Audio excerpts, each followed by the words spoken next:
जानिए देवों के देव महादेव की जन्म कथा। कई बार आपके दिमाग में ये सवाल आता होगा कि जब इस सारे संसार को देवताओं ने रचा है तो खुद उनकी उत्पत्ति कैसे हुई होगी। गणेश जी, लक्ष्मी जी, राम जी, कृष्ण जी आदि के जन्म के विषय में अवश्य लोगों को जानकारी है, लेकिन त्रिदेवों के जन्म की कथा पर कई मतभेद हैं। इनमें सबसे ज्यादा मतभेद भगवान शिव के जन्म पर है। कई लोग भगवान शिव को अविनाशी और अजन्मा मानते हैं।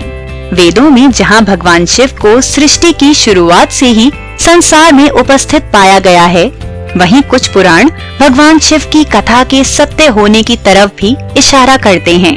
तो आइए आज जानें कि कैसे हुआ था भगवान शिव का जन्म।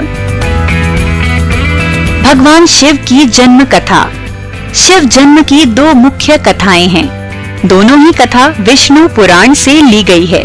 पहली कथा के अनुसार सृष्टि की शुरुआत में ब्रह्मा जी को एक बालक की जरूरत महसूस हुई, तो उन्होंने तपस्या के माध्यम से एक बालक की प्राप्ति की।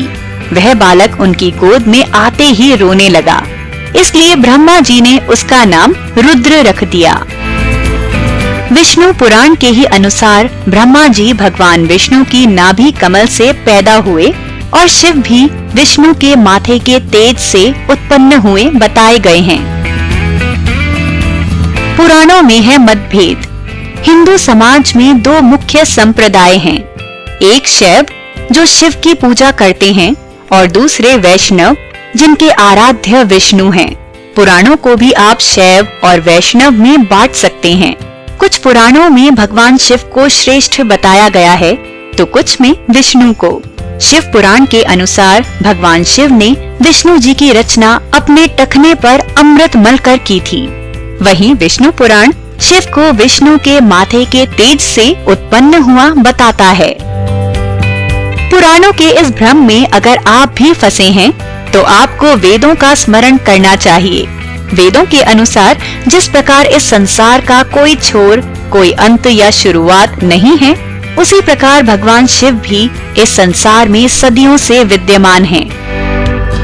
पुराणों के अध्ययन से त्रिदेवों के विषय में एक और बात जो हमारे मन में आती है, वो ये कि इन तीनों में सबसे अधिक शक्तिशाली कौन है, पर इसका कोई भी सटीक जवाब नहीं है। हमें ऐसे विचारों को मन में नहीं आने देना चाहिए।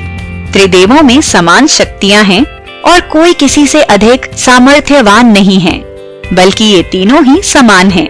अगर विष्णु जगत के पालक हैं और शंकर संहारक, तो ये भी नहीं भूलना चाहिए कि ब्रह्मा ही सृष्टि के रचयिता हैं और इनके बिना पहले दो देव शायद कार्य विहीन ही रहें। शिव के जन्म की चाहे जिस भी कथा को माने, लेकिन ये कभी ना भूलें कि शिवलिंग की भांति ही भगवान शिव के व्यक्तित्व का कोई छोर नहीं है। महादेव के जन्म की कथा चाहे जो भी हो, लेकिन प्रमाणिक तौर पर तो ये कहा जा सकता है कि वो इस संसार में अनंत काल से हैं।